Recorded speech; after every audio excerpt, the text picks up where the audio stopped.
बाकी संतों का विरोध करते आए। चाहे जितना विरोध करें, आखिर संत तो वैज्ञानिक विचार तो फैलता ही गया धीरे धीरे। अब पुस्तकें पहले नहीं थी ज़्यादा, और संत उतना मंचीय भाषण कहीं होता नहीं था, तो पारक सिद्धांत जो सही वैज्ञानिक चिंतन था तो ज़्यादा प्रचार हुआ नहीं। अब इधर सही सही विचार पूरे विश्व में फैल रहे हैं। सदगुरु कवि अभिलाष साहब जी के विचार जब विदेशों में लोग सुनते हैं तो आश्चर्य मानते हैं कि ये संत तो अलग ही हैं। ये तो हजारों लाखों धर्म प्रचारकों से अलग ही हैं। ना कोई इनका फैशन युक्त जीवन है, ना कोई दिखावापन है, और ना कोई लाग लपेट है बातों में। ऐसा का तैसा कह देने वाला अलग ही शैली और रहनी गहनी इनकी है। तो लोग बहुत आश्चर्यचकित होते हैं, सुनते हैं, वो लोग समझते हैं।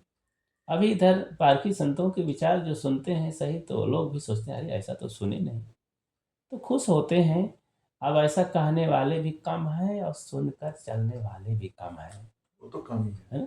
वैसे भी अच्छी और सच्ची चीजों के कमी पारखी सदैव कमी रहते हो। सदैव कमी रहती है इसकी।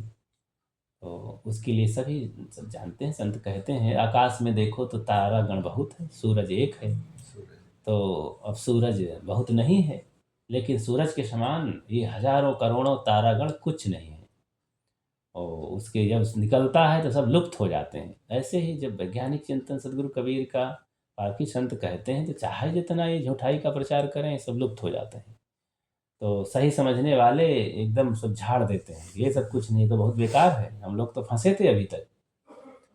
अब जो लोग नहीं जानते हैं बेचारे, इतना भोले हैं, तो इतना परत चढ़ी है उनके ऊपर कि चाहे जितना साबुन लगाओ वो धुलते ही नहीं है। उनके संस्कार वैसे हो। हाँ, तो वो लोग हठी है, हठाग्रही हैं, वो सुनने को राजी नहीं होते हैं। तो वो भाग जा तिलमिला जाते हैं। उसके लिए साहब ने कहा है कि राम वियोगी विकल तन इन दुखो मत को, छुअत ही मर जाएंगे। इनको जरा सा टोंक दोगे छू जाएंगे, मर ही जाएंगे। चाहे राम के वियोगी हों चाहे कबीर के वियोगी हों।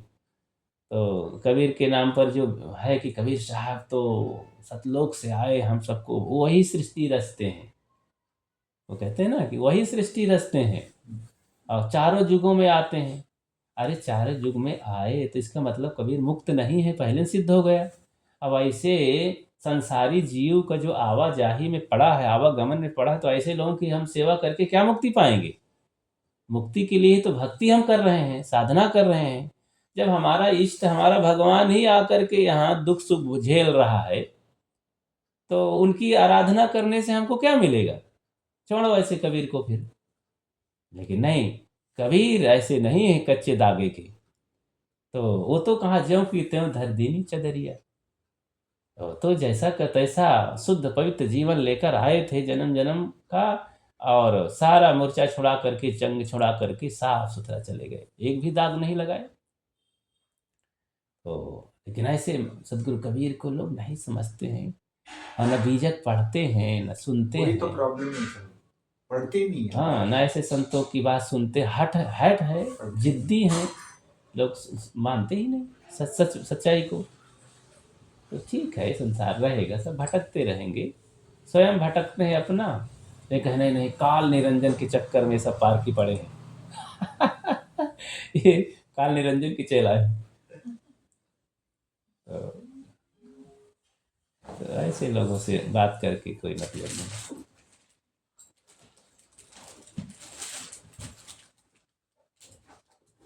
का समय है? 6 बज तो चुके। क्या टाइम हो गया? 6:15 हो रहे हैं।